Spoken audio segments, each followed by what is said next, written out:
2 ng pag-file ko ng para sa pag-e-exam. So after ko makuha yung NOA, sabi nila after 1 week or before yung exam, kailangan daw pumunta dito sa www.prc.gov.ph. So doon kasi pala nakalagay kung ano yung mga kailangang dalhin ng during ng exam. So pero ang pinakaunang inano lang nila nung during nag-e-exam na ako, sinanap lang nila is yung NOA. So yun nga sabi, mahanapan daw ng Annex A, B, and C, tapos yung vaccine card, tapos yung eto nga yung passport ID.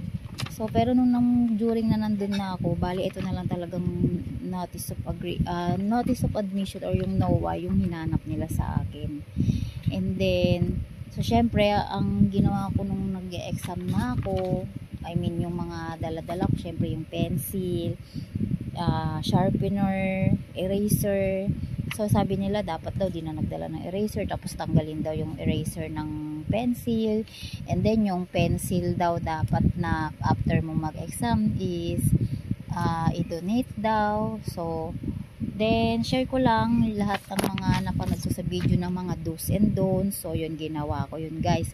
So dun tayo sa do's. So yung ginawa ko is yung sabi nila wala namang masama kung susundin, nasa sayo lang din kung gusto mo. So yun, halos lahat ginawa ko.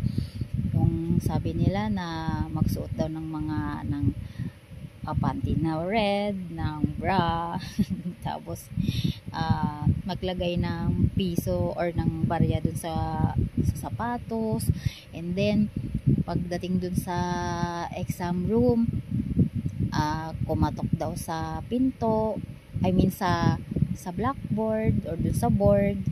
Tapos after ng exam na itumba daw yung upuan, tapos kumatok din daw ulit sa board, tapos sipain daw yung upuan. Halos lahat yung ginawa ko. Tapos after din is wag na daw lilingon sa kung saan ka nag-exam, yun, dire-diretso ka na lang. So halos lahat yung ginawa kong mga pamahiin na yun guys, share ko lang.